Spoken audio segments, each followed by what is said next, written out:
서울 북쪽 한반도 중부를 가로지르며 흐르는 임진강변에는 역사를 증언하는 화석정이 있습니다.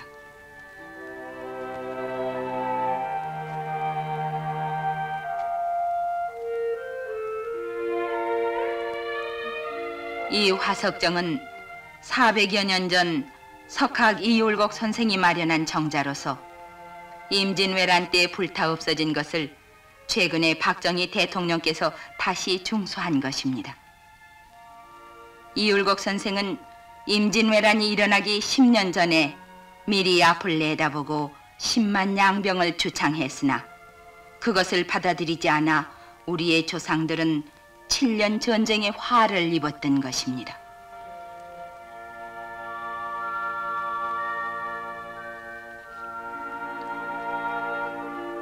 여기 화석정을 찾은 6.25 전상자들은 이 정자에 얽힌 임진난의 사연을 되새겨봅니다. 임진왜란이 일어나고 외병이 서울로 밀어닥치자 당시의 선조왕은 북으로 피난을 가면서 이곳 강변에 이르렀습니다. 어두운 밤 백길이 보이지 않자 왕의 일행은 화석정을 불태워 강을 건넜다는 것입니다. 이율곡 선생의 10만 양병을 묵살했던 당시 국왕의 피난길을 율곡이 밝혀준 셈입니다. 그로부터 350여 년이 흐른 1950년, 우리는 미리 대비하지 않아서 화를 당했던 그 어리석음을 또다시 범해서 이 강을 피로 물들였던 것입니다. 돌이켜보면은 6.25 직전, 여기 임진강 인근 주민들은 당시 북한 공산군의 잦은 도발에 이렇게 죽창까지 들고 향토방위에 나서야만 했습니다. 이는 침략자를 눈앞에 두고서도 우리 국군의 장비가 너무나 허술했기 때문이었습니다.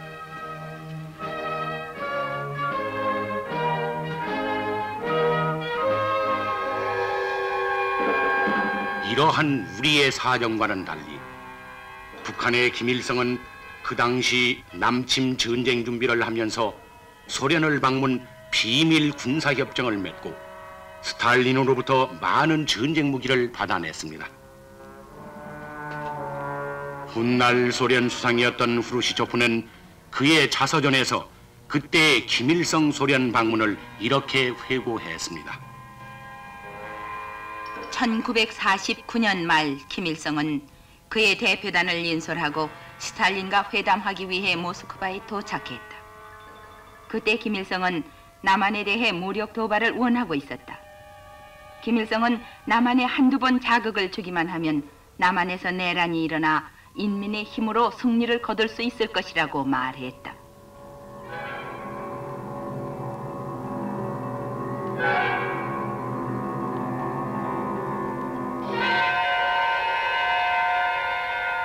스탈린은 미국이 개입해올 가능성에 대해 염려했지만 김일성은 전쟁이 전격적으로 수행된다면 단시일 내에 승리로 끝날 것으로 확신하고 있었다.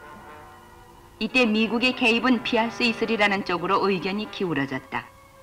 스탈린은 김일성의 제의에 관해 모택동의 의견을 들어보기로 했다.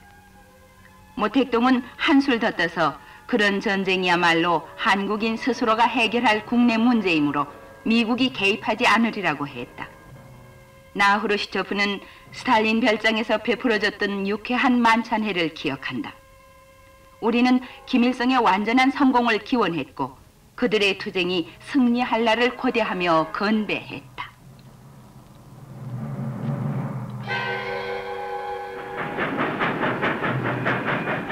김일성의 소련 방문 직후 소련제의 무기가 속속 북한으로 운반됐습니다. 북한은 계속 중공과도 협정을 체결, 남침 준비를 서둘렀습니다.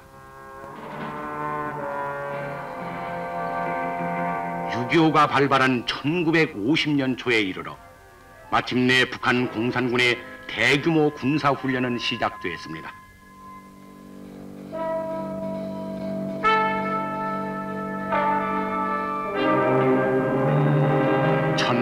1950년 봄의 서울. 무기를 달라는 우리의 요구가 묵살된 채 1949년 6월에는 주한 미군이 철수 완료했습니다.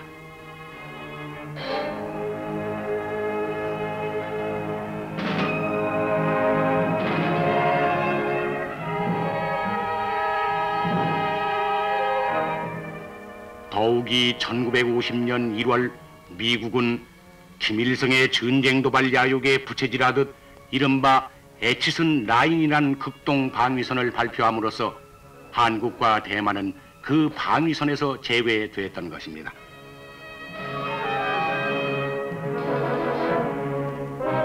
그 무렵 한국을 방문한 덜레스 장관은 38선의 긴장 상태를 직접 목격하고 미국의 소극적인 대한 정책을 다시 고려해 보겠다고 했지만은 이미 때는 늦었었습니다.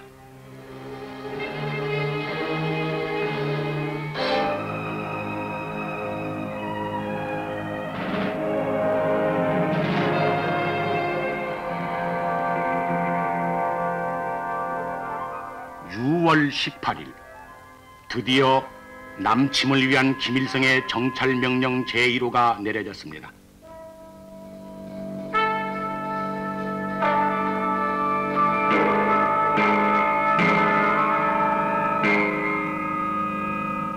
이것은 6.25 당시 귀순한 북괴군 총좌였던 이학부의 증언과 그때 압수된 소련어의 원문으로 증명된 것입니다.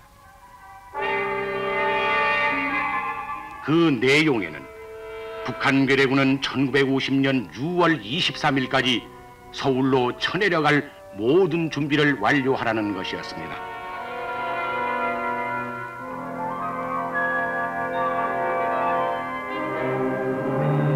그 무렵 남침의 모든 준비를 마친 북한 공산당은 그들의 상투수단인 위장평화공세를 취해왔습니다.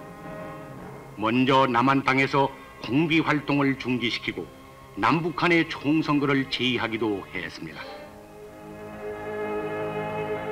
또한 남노당의 거물 김삼룡과 이주아를 북한에 있는 조만식 선생과 맞바꾸자고 제의해왔습니다.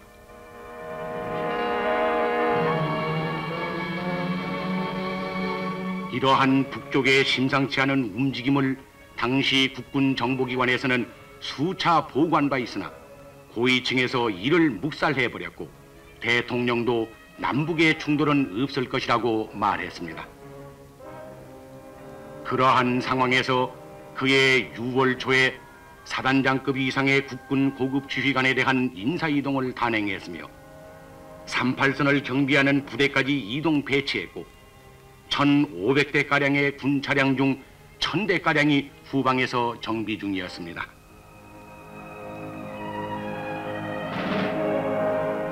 태평 세월 속에 잠긴 1950년 서울. 세상을 시끄럽게 하던 공비조차 자취를 감추고 때마침 밀어닥친 마카오 선풍으로 신사숙녀는 사치와 유행 속의 자유를 누리기에 여념이 없었습니다.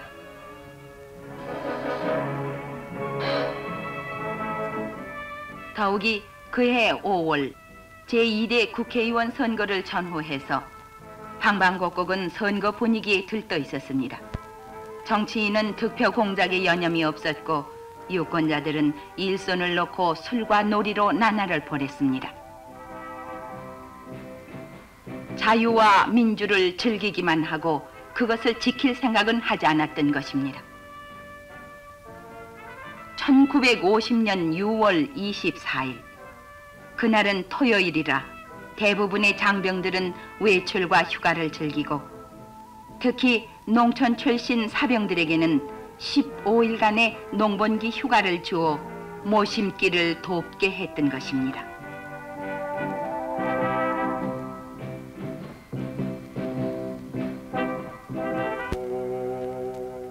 (6.25) 전야 서울의 번화가는 흥청거리고 있었습니다. 이처럼 해이된 남쪽 사정을 알리는 간첩들의 무전은 북으로 송신되는 가운데 1950년 6월 24일 서울의 밤은 깊어만 갔습니다. 6월 25일 새벽 정확히 4시 20분.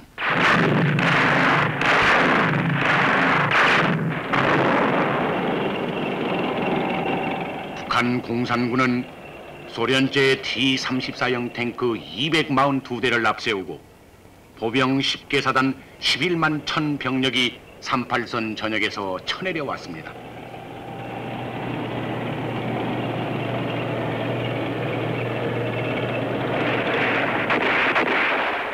안식의 새벽을 틈타서 북한 공산군은 이렇게 남침을 한 것입니다.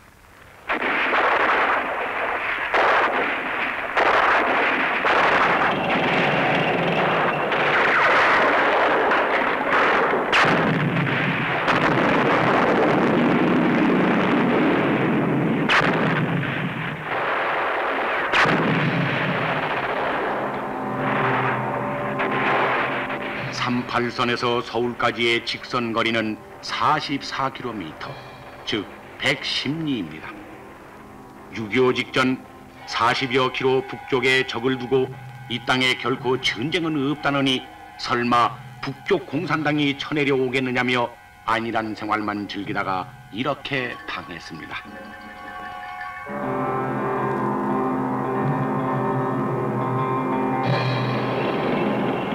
남침 사흘 만인 6월 28일 오전, 공산군은 서울을 점령했습니다.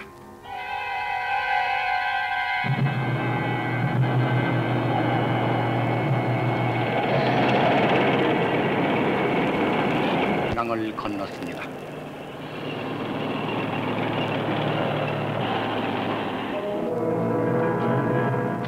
(6월 25일에) 북한 공산군의 남침 사실은 세계를 놀라게 했습니다.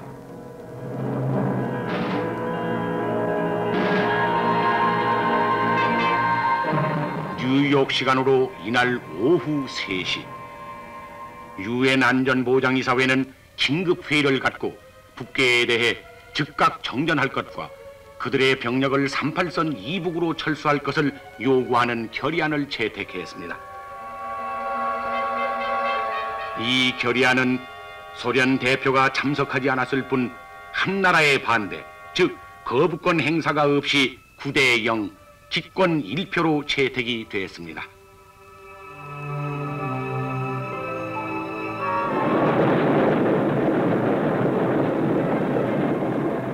그러는 동안에도 국군은 계속 밀려 내려갔으며 한강 방위선이 무너지자 후퇴하는 국군을 따라 피난민의 대열은 줄을 이었습니다. 이때부터 전쟁의 비극은 차츰차츰 그 처절함을 더해갔습니다.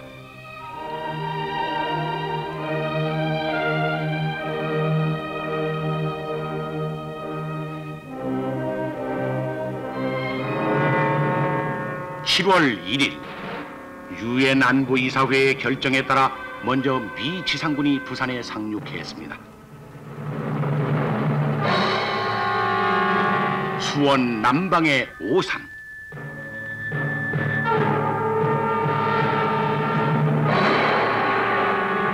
이곳 오산에서 미군 스미스 부대와 북한 공산군이 처음으로 맞붙어 싸우게 되었습니다.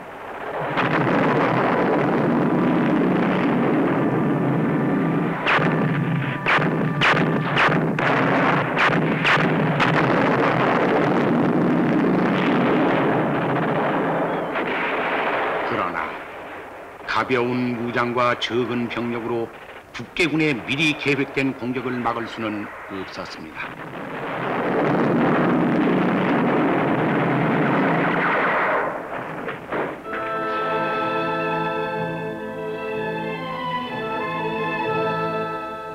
전선은 다시 남으로 내려가고 피난민의 대열 또한 차츰 수가 불어갔습니다.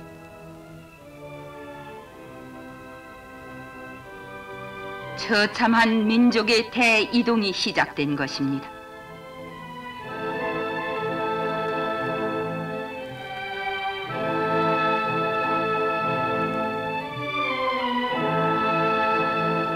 기습당한 국군은 전열을 가다듬을 겨를조차 없었습니다.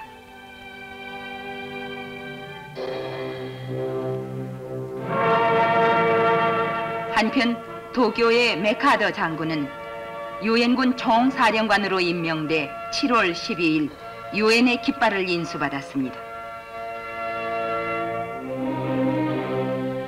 여기는 그해 대전.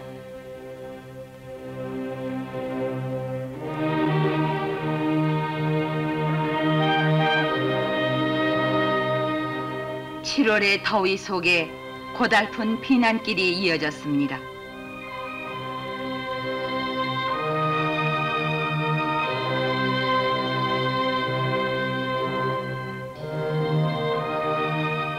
아이들은 굶주려 울고 부모들은 생명을 부지하기에 급급했습니다.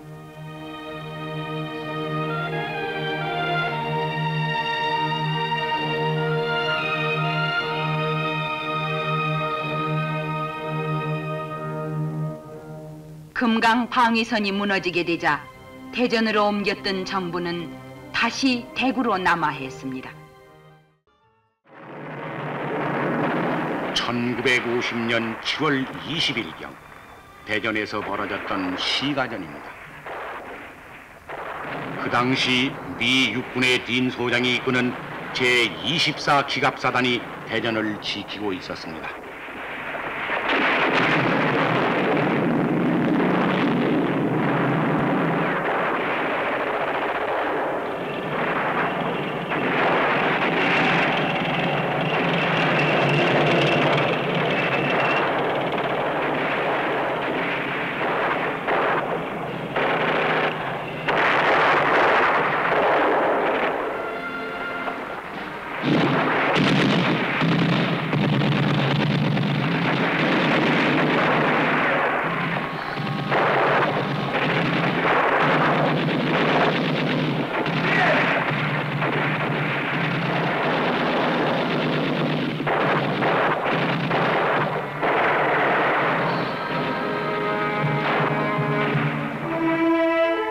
그러나 3,900명의 30%의 병력 손실을 보고 후퇴하지 않을 수가 없었고 딘 소장은 포로가 되었습니다.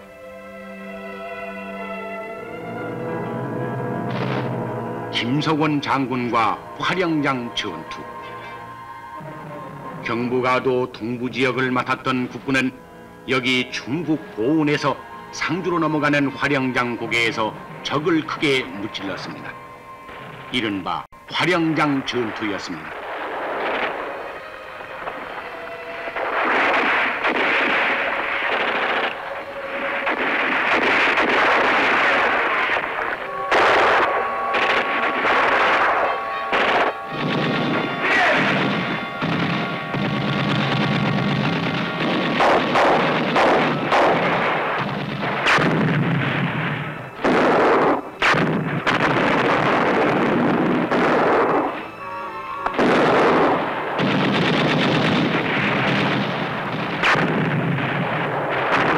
김석원 장군이 이끄는 수도사단 17년대는 북괴 박성철의 15사단을 전멸시켰으니 후퇴만 하던 당시의 전황에서는 큰 전과가 아닐 수 없었습니다. 8월에 접어들어 한반도 전역의 95%가 공산군에 점령됐습니다. 부산과 대구 지방, 즉 동부 남단만이 교두보로서 남았습니다. 피난민들은 한숨 돌릴 새도 없이 다시 낙동강을 건너 대구로 몰려들었습니다.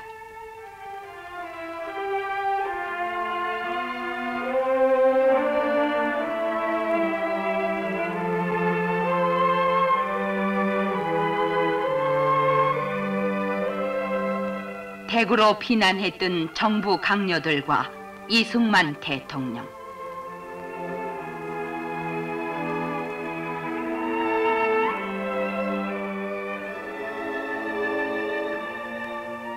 여기는 한국의 남단 부산.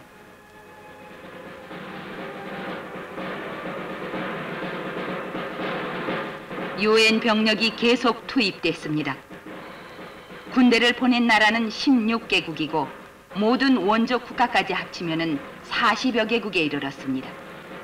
유엔군의 본격적인 참전과 때를 같이해서 국군도 차츰 전열을 가다듬었습니다. 마침내 유엔의 기치 아래 공격의 주도권을 공군 폭격에서부터 되찾기 시작했습니다.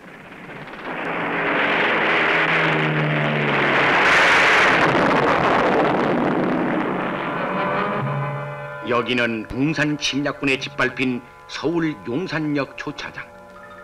유엔 공군기는 북에서 수송되는 전쟁 물자를 강타했습니다.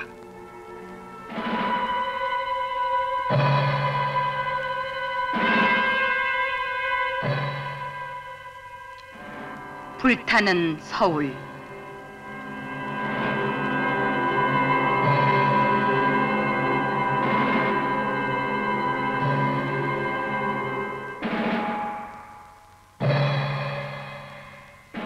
평화의 도시 서울을 점령한 침략군은 스탈린과 김일성의 초상화를 들고 저 광란을 부렸습니다.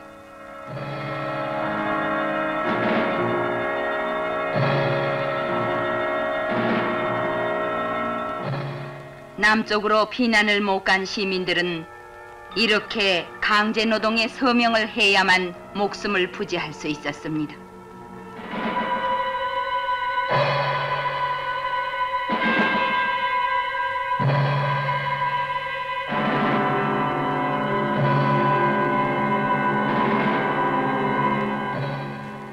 공산당은 6.25 이전 공산당에 가담하지 않거나 자유와 민주주의를 주장해온 시민들을 반동분자라고 하여 무차별 체포 구금해서 소위 인민재판이라는 형식으로 학살을 하거나 강제노동에 끌고 다녔습니다.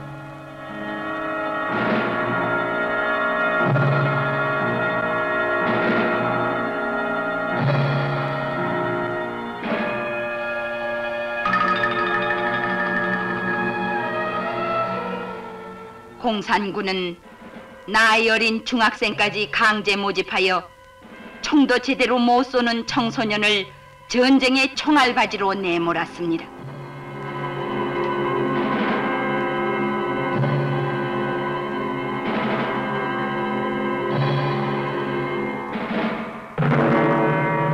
여기는 낙동강 방어선 안에 있던 동해안의 포항. 공산군의 소위 8월 총공세가 시작됐습니다.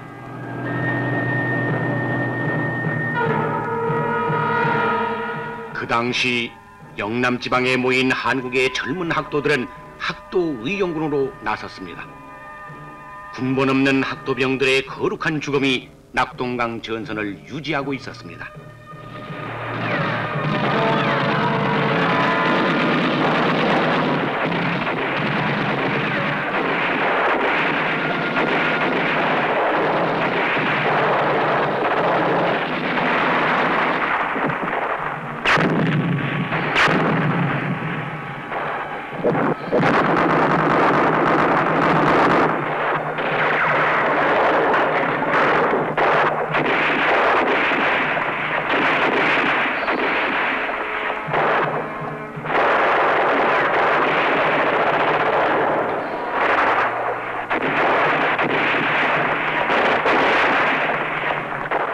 이곳에서 못다 핀 꽃송이처럼 죽어간 수많은 학생들. 군번도 계급도 없는 학도병들은 책 대신 총을 들고 이렇게 죽어갔습니다.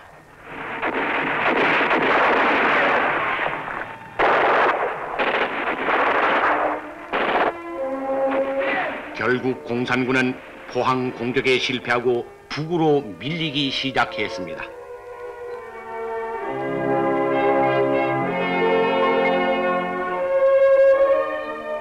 치열한 공방전 속에 포항 시가지는 완전 폐허가 됐습니다.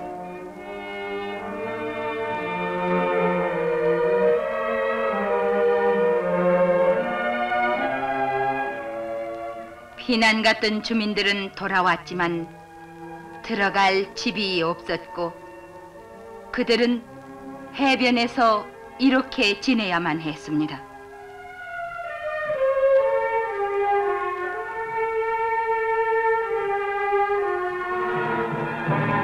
여기는 대구 북방의 다부도.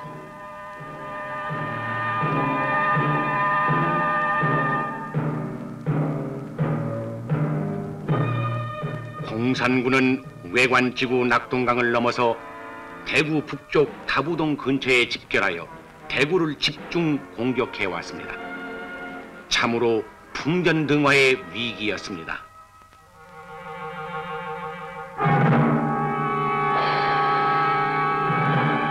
그러나 그 당시 한국 정부와 유엔군은 대구 사수를 결심하고 치열한 공방전을 벌였습니다.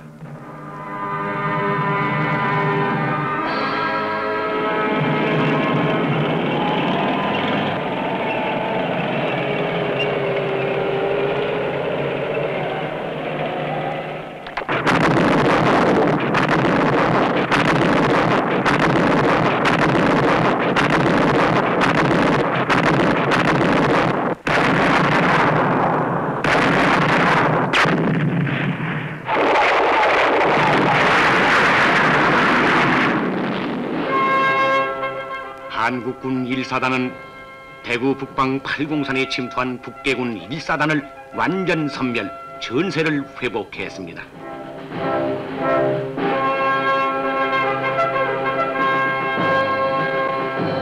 여기는 영천입니다.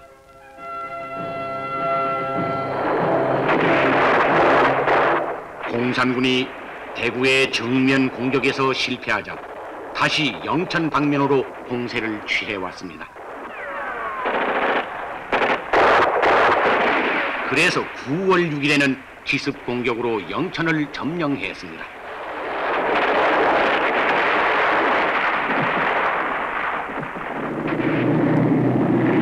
아군의 반격은 시작됐습니다.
일진일퇴의 격전에서 피아를 가릴 것 없이 수많은 희생을 치러야 했습니다.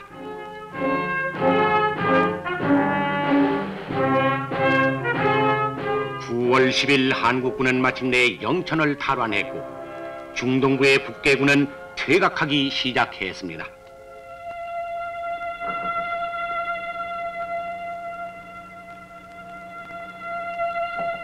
이 무렵 공산군 포로 중에는 국민학생 같은 어린 병사도 많았습니다. 목적을 위해서는 실로 수단과 방법을 가리지 않는 공산 집단의 만행을 그대로 드러낸 것입니다.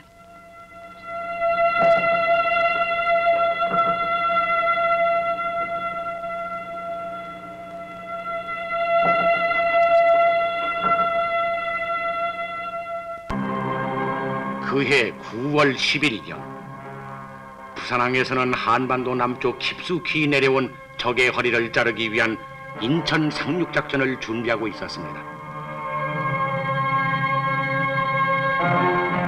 메가더 장군은 7만의 병력과 260여 척의 군함을 이끌고 인천 앞바다에 도착했습니다.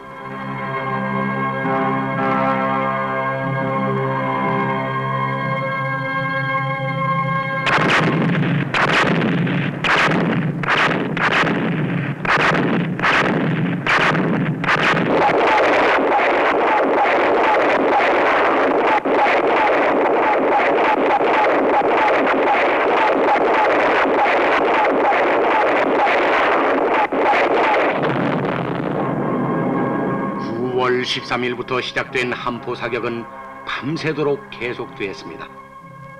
이때 메가더 장군도 함상에서 직접 작전을 지휘하고 있었습니다.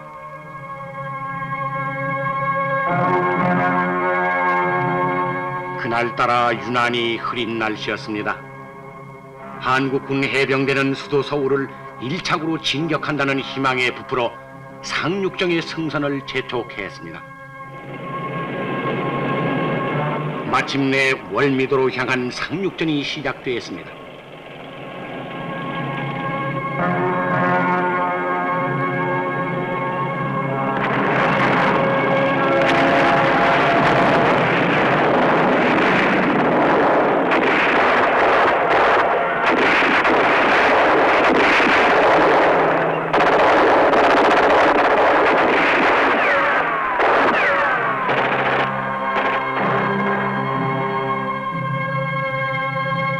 그때 인천에는 공산군 2,000명이 완강하게 저항했으나 9월 16일 새벽 인천 주변의 주요 지점을 아군이 모두 점령했습니다.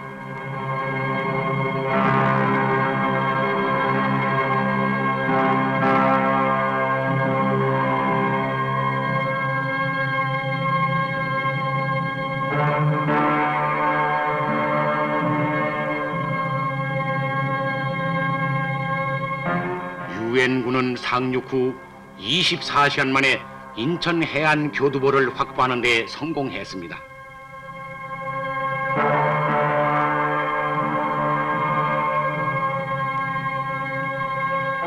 인천이 수복되는 순간 붉은 지하에서 숨어 살던 시민들은 다시 살아난 표정들이었습니다.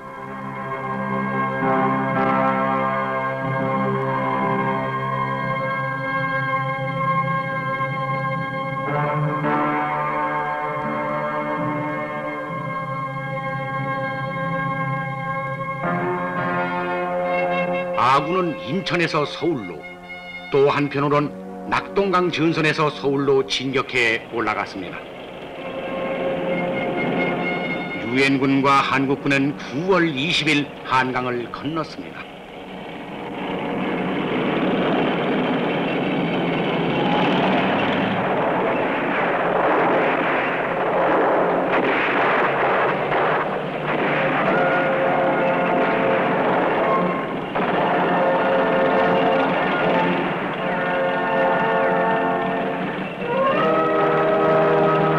여기 서울 중심과 세종로 일대에는 적들이 20m 간격으로 방공호를 파놓고 한 호 속에 2명씩 들어박혀 기관총과 박격포를 쏘면서 최후의 발악을 했습니다. 그러나 이들을 소탕하는 데는 그리 오랜 시간이 필요치 않았습니다. 드디어 9월 27일 아침 6시 한국군 해병용사들이 중앙청에 태극기를 걸고 9월 28일 서울은 완전 수복되었습니다.